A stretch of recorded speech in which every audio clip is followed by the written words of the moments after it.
Hello, I'm Serge, And I'm Brad. and we're from SkyComp Solutions, and today we're going to talk to you about the Follina exploit that's going around in the wild trying to exploit your systems.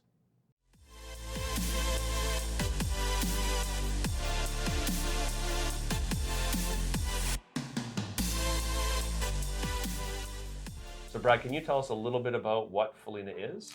Yeah, so I'll start with how it got its name. The researchers that first discovered the vulnerability, they actually found the executable was named 05-2022-0438, which 05-2022, that's obviously May. But the other part, 0438, they kind of use that as an area code, and that's the area code for a place in Italy called Follina. They're very careful to say that it has nothing to do with Follina. It doesn't seem to have originated there or anything, but that's where the name came from. So what is Follina and what does it exploit? So Follina exploits a tool in Microsoft that's been used for a number of years to diagnose problems on your computer. It's called the Microsoft Diagnostic Tool. And if you were having a problem with your internet connection or a printer, you could bring up this tool and it would automatically try to resolve the issue for you by going through some templated checks and balances and making sure things are working. Okay, so then do you have to be an active user of this tool to fall victim to this exploit? No, so that's kind of where the scary part of it is it's built into all Windows installations, including servers, workstations, Windows 7 to 10, 11. It's built into all of these as it's a tool, a feature to help you. So that's what makes it really widespread and kind of dangerous that way. And so I think this has been discovered in the wild so far. So threat actors have been using this to compromise systems. Do you have an example of how they might use this tool to compromise a system? Yeah, so the biggest threat with Follina is that it allows something called remote code execution. So what can happen is if somebody was to use this exploit, they can run scripts, install software, all kinds of damage to your computer, but a typical threat actor would use it to install what's called a command and control and be able to control your computer at a later date or install software such as ransomware on it.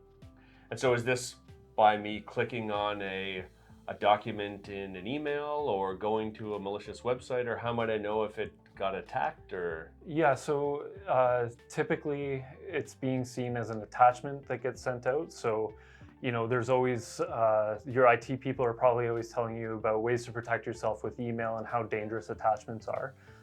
But what the most common way this is being used is when a Microsoft Word document comes in as an attachment, people are opening it, and unlike macro vulnerabilities in the past, this launches right away. So you wouldn't have a chance to turn it off. It would just launch whatever malicious code was included with it.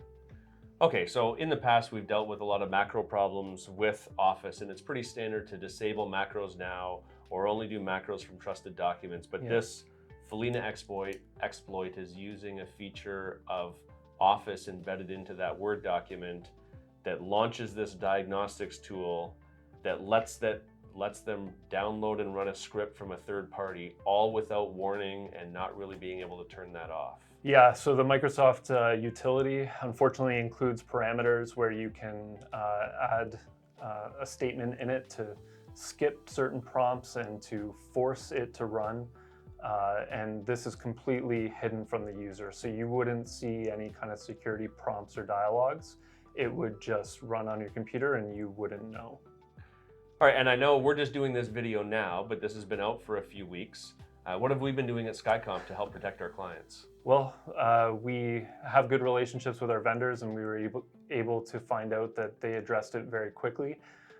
So our endpoint protection system automatically rolled out policies that will take care of this. They know how the exploit is run, so they can handle it appropriately.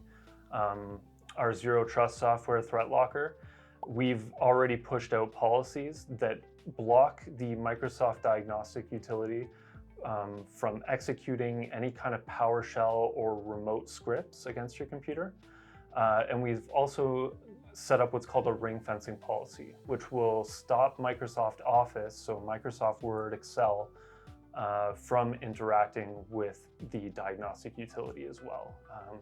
It's not something that a normal user is going to need to use or to do on their computer, so there's no harm in blocking that. All right, so behind the scenes, SkyComp, we've been working hard to make sure this is protected. We're just kind of getting around to doing this video right now while this is still active and in the wild to kind of help everybody. If your managed service provider or IT provider hasn't talked to you about this at all, it might be wise to reach out to them and see if you're protected. Again, one of our main tools, Sentinel-1, automatically protected against this. We added the extra tools to our other tool, Threat Locker. So it's possible your security tools are already protecting you against this, but you might want to reach out to your provider. We're going to have some links below in the description, or if you're viewing this on our blog post on our website, some links in the content with some of that information that you can forward on to your current provider, and they can just validate that the tools they have, they're already mitigating this. If you have any machines that don't have antivirus or this embedded protection, you might want to validate that or look at increasing the security and adding that security software. This seems to be a fairly dangerous one, and it's right now starting to pick up steam.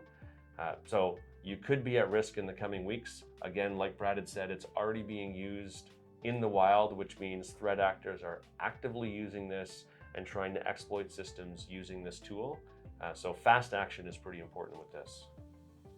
Yeah, and just to add to that, Microsoft's viewpoint on this is that it's a feature within Windows. So they haven't pushed out an update for it. Their guidance so far has just been, if you want to protect against this and if you want to make sure that you're not going to be exploited, you need to manually adjust your registry. So it's not as though this is going to be addressed anytime soon.